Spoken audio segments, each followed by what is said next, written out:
Good morning students. आज हम पढ़ेंगे, हमारा सब्जेक्ट है सीएनसी मशीन्स एंड ऑटोमेशन। उसमें आज हम पढ़ने वाले हैं डीएनसी मशीन के बारे में। इससे पहले हम एनसी मशीन और सीएनसी मशीन के बारे में पढ़ चुके हैं, तो दोनों का थोड़ा सा इंट्रोडक्शन देख लेते हैं। एनसी मशीन में क्या होता था कि जो भी हमारा प्रोग्राम है, जो हमें प्रोडक्ट तैयार करने के लिए दिया है, उसमें स्पेसिफिकेशन और ऑपरेशन के अकॉर्डिंग प्रोग्राम हम प्रिपेयर करते। प्रोग्राम प्रिपेयर करने के बाद में वो हमारा जो पंच टेप है उसके अंदर स्टोर किया जाता था।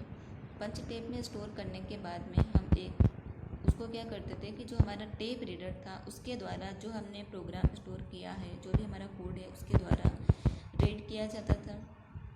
इसके बाद में क्या होता था, जो टेप रीडर जो हमने प्रोग्राम स्टोर किया है उसको रीड करने के बाद में उसको इलेक्ट्रिकल पल्स में कन्वर्ट करके फिर वो मोटर को ट्रांसमिट कर देते। तो मोटर के द्वारा जो हमारे वर्क पीस और टूल की मोशन को कंट्रोल किया जाता था और उसी प्रकार जो हमारा प्रोडक्ट है वो पूरा तैयार हो जाता था। और एनसी मशीन के द्वारा वर्क होकर हमारा जो भी प्रोडक्ट हमें तैयार करने के लिए दिया वो हमारा तैयार हो जाता था। इसके बाद में हमारा था सीएनसी मशीन।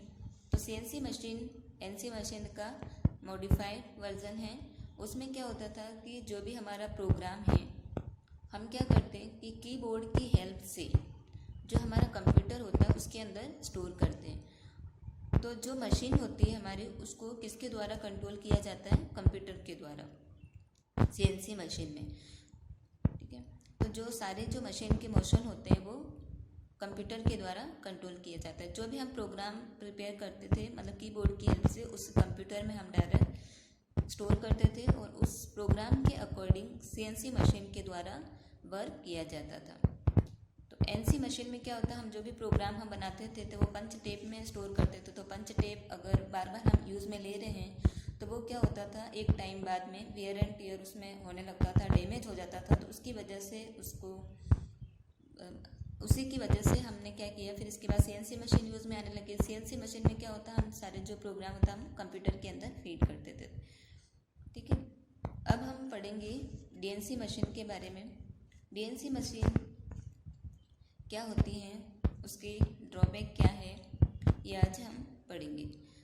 तो डीएनसी का फुल फॉर्म हमारा है direct numerical control. Direct numerical control, also known as distributed numerical control, is a common manufacturing term of networking CNC machine tool. If the computer is connected to a number of machines, it can distribute program to different machines as required. इसमें क्या होता है कि जो भी हमारा जो programme होता है, हम क्या करते हैं कि एक जो कंप्यूटर होता है उसमें हम फीड कर देते हैं, तो वो हमारा होता है मेन कंप्यूटर।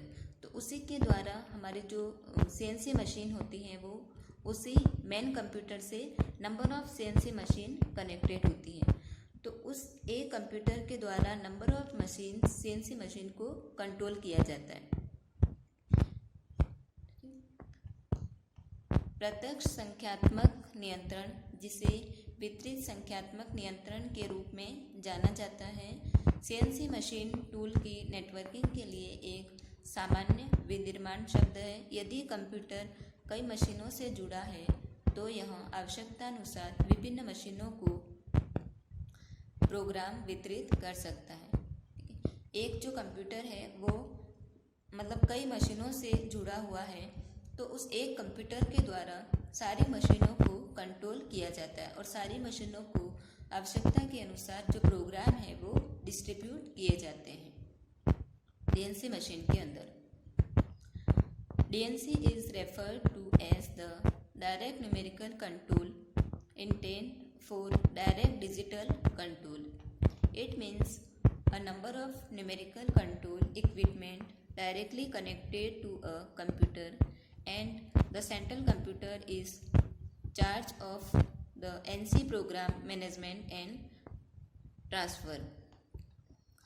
डीएनसी को डायरेक्ट न्यूमेरिकल कंट्रोल के रूप में संदर्भित किया जाता है, जिसका उद्देश्य डायरेक्ट डिजिटल कंट्रोल है। इसका अर्थ है एक कंप्यूटर से सीधे कई संख्यात्मक नियंत्रण उपकरण और एनसी कार्यक्रम, इन सबको कंट्रोल किया जाता है। किसके द्वारा? एक सेंट्रल कंप्यूटर के द्वारा। एक सेंट्रल कंप्यूटर होता है, उसी के द्वारा नंबर ऑफ जो एनसी मशीन है या सीएनसी मशीन है, इन सबको मतलब एक मेन कंप्यूटर के द्वारा ही कंट्रोल किया जाता है। CNC machines has a transferring machining instruction, whereas the DNC machine manage the information distribution to the number of machine। अब इसमें CNC मशीन में क्या होता था कि इसमें जो अभी हम प्रोग्राम था वो इंस्ट्रक्ट किया जाता था, ठीक है। कंप्यूटर के द्वारा CNC मशीन को जो भी हमारा प्रोग्राम था वो इंस्ट्रक्ट किया जाता था, उसी के अनुसार CNC मशीन वर्क करती थी। और DNC मशीन में क्या होता है कि एक कंप्यूटर के द्वारा नंबर ऑफ मशीन को जो हमारा जो प्रोग्राम है वो डिस्ट्रीब्यूट किया जाता है, तो उसी के according number of machine work करती है, ठीक है। और CNC machine by using the DNC machine programmer you can control more one NC machine as you require। तो इसमें क्या होगा कि एक ही कंप्यूटर के द्वारा नंबर ऑफ NC मशीन को कंट्रोल किया जाएगा और उसी को जो प्रोग्राम है वो डिस्ट्रीब्यूट किया जाएगा, ठीक है। अब हम देखेंगे इसमें कंपोनेंट ऑफ DNC मशीन। इसके 4 कंपोनेंट होते हैं। फर्स्ट हमारा सेंट्रल कंप्यूटर। सेंट्रल कंप्यूटर क्या होता है? जिसमें हम क्या करते हैं, जो हमारा प्रोग्राम है उसको हम स्टोर करते हैं। जो भी हमें ऑपरेशन करना है उस ऑपरेशन और स्पेसिफिकेशन के अकॉर्डिंग ही हम प्रोग्राम पूरा प्रिपेयर करेंगे और उस प्रोग्राम को हम क्या करेंगे कि उस कंप्यूटर में जो सेंट्रल कंप्यूटर हमारा उसके अंदर स्टोर कर देंगे और उस मेन कंप्यूटर के द्वारा ही नंबर ऑफ मशीन कनेक्टेड होंगी और जो सारी नंबर ऑफ मशीन्स हैं उस सेंट्रल कंप्यूटर एक के द्वारा ही कंट्रोल की जाएंगी। Bulk memory which store the NC part programme, communication lines and communication line या फिर हम टेलीकम्युनिकेशन लाइन भी कहते हैं। और फोर्थ है set of machine tool. In DNC system single larger computer control number of machine. इसमें क्या होगा, एक लार्जर कंप्यूटर के द्वारा नंबर ऑफ मशीन को कंट्रोल किया जाएगा। इसका मेन डिसएडवांटेज अगर देखा जाए तो क्या होता है कि जो मेन कंप्यूटर होता है, ठीक है, सेंट्रल कंप्यूटर मेन होता है, उसी में ही हमारा जो पार्ट प्रोग्राम होता है उसको हम स्टोर करते हैं। तो अगर किसी रीज़न से अगर जो मेन सेंट्रल कंप्यूटर है वो अगर फेल हो जाए या उसमें कुछ प्रॉब्लम हो जाए तो जो नंबर ऑफ मशीन्स हैं वो सब हेल्ड अप हो जाएंगी, सारी मशीनों का जो काम है वो हमारा रुक जाएगा, ठीक है। ये इसका मेन डिसएडवांटेज है, क्योंकि इसमें क्या होगा, एक ही कंप्यूटर के द्वारा ही सारी जो मशीन्स हैं उन पे जो प्रोग्राम है वो परफॉर्म किया जाता है, ठीक है। मतलब कोई प्रोडक्ट है वो तैयार किया जाता है। तो अगर बाय चांस कभी ऐसा हो जाता है कि किस कंप्यूटर में कुछ प्रॉब्लम आ गई या प्रोग्राम में कुछ प्रॉब्लम आ गई, तो उसकी वजह से क्या होगा कि एक मशीन के मतलब एक कंप्यूटर के द्वारा, उसी कंप्यूटर के द्वारा जिससे काम हो रहा है उसके द्वारा नंबर ऑफ मशीन सब पे जो वर्क हो रहा है हमारा, तो सारी मशीनों का जो काम है हमारा वो रुक जाएगा। तो इसी की वजह से ये जो मतलब सिस्टम है वो ज़्यादा एक्सेप्टेंस नहीं मिली इसको, ठीक है। ये हमारा क्या है, सेंट्रल कंप्यूटर है। ये बल्क मेमोरी हमारा जो स्टोर करने के लिए, इसमें क्या होता है, सेंट्रल कंप्यूटर उसके अंदर जो पूरा प्रोग्राम है वो स्टोर किया जाता है। इसी के द्वारा ये हमारा टेलीकम्युनिकेशन लाइन क्या होती है, एक केबल टाइप होती है। तो इसी के द्वारा ही जो सेंट्रल कंप्यूटर से नंबर ऑफ मशीन कनेक्टेड होती है, तो ये हमारा कम्युनिकेशन लाइन या फिर टेलीकम्युनिकेशन लाइन होती है। और ये हमारी क्या है, मशीन टूल है। और यहाँ पे एक ये मशीन कंट्रोल यूनिट है। मशीन कंट्रोल यूनिट क्या काम करेगा कि इसके द्वारा जो हमारा जो भी हमारा प्रोग्राम स्टोर किया है उस प्रोग्राम को पढ़ने के बाद में क्या करेगी, इलेक्ट्रिकल पल्स क्रिएट करेंगी। यही इलेक्ट्रिकल पल्स क्या करेगा कि मोटर को ट्रांसफ़र होगा।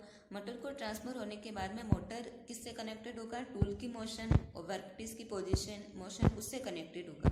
तो उसके द्वारा फिर हमारा जो मशीन्स है उसके द्वारा काम किया जाएगा। जो मोटर क्या करेगी, ट्रांसफ़र करेगी, जो मोटर का जो मोशन है वो ट्रांसफ़र होगा टूल को और वर्कपीस को। तो इसी के द्वारा फिर जो हमारा वर्क है वो किया जाएगा।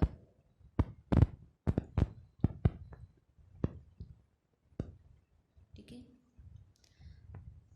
अब हम देखेंगे इसके अगर एडवांटेज देखें तो क्या हो जाएगा, easy and effective programming using BNC software, higher level of decision making, real time control of various machine tools. ठीक है, इसमें क्या होगा, एक ही टाइम में नंबर ऑफ मशीन्स को कंट्रोल किया जाएगा।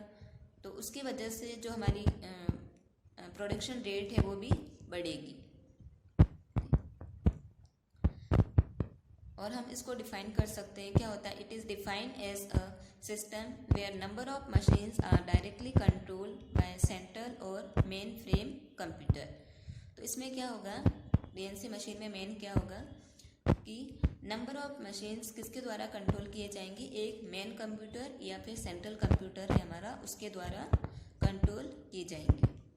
ठीक है, और इसमें हमारे कंपोनेंट होते थे सेंट्रल कंप्यूटर या फिर मेन फ्रेम कंप्यूटर। इसके बाद टेलीकम्युनिकेशन लाइन है, मशीन टूल है। तो इसके द्वारा ये सारा जो ऑपरेशन है वो किया जाता है।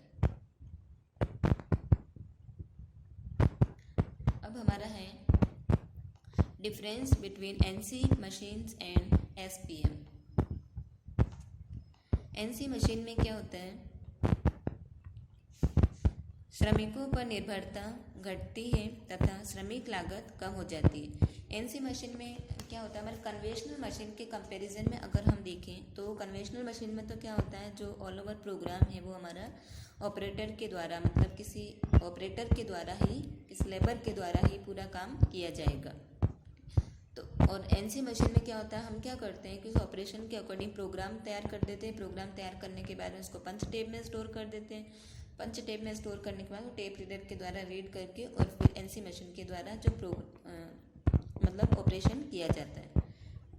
और इसमें क्या होगा, इसी वजह से उसकी जो लेबर है उस पर डिपेंडेंस कम हो जाती है, उसकी लेबर की कॉस्ट भी कम हो जाती है। और SPM में क्या होगा, श्रमिकों पर निर्भरता ज़्यादा रहती है, इसलिए श्रमिक लागत में कमी नहीं होती है। सेकंड है, नियत स्वचालन यंत्रों को फ्लेक्सिबल बनाने में पुनः अत्यधिक लागत आती है। ठीक है, और SPM में क्या हो जाएगा कि इसमें जो फ्लेक्सिबिलिटी होती है वो कम होने के कारण सिर्फ जो इनिशियल कॉस्ट को वो ज़्यादा आती है। इसके बाद थर्ड है, बढ़ी हुई लागतों के कारण उत्पाद को अधिक मात्रा में निर्मित करना ही अभिष्ट है। अतः NC मशीन कम मात्रा के अथवा शीघ्र परिवर्तित होने वाले उत्पादों के लिए उचित रहता है। और इसमें क्या हो जाएगा, यह कम उत्पादों के लिए भी उचित रहता है और इसमें उत्पाद को कम मात्रा में भी निर्मित कर सकते हैं।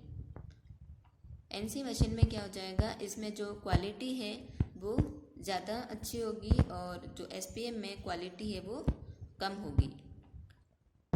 इसमें क्या होगा, NC मशीन में कभी कभी किसी यंत्र विन्यास को दक्षता से स्वचालित करने की प्रक्रिया में पूरे उत्पाद को वापस डिज़ाइन करना पड़ता है और इसमें डिज़ाइन नहीं करना पड़ता है।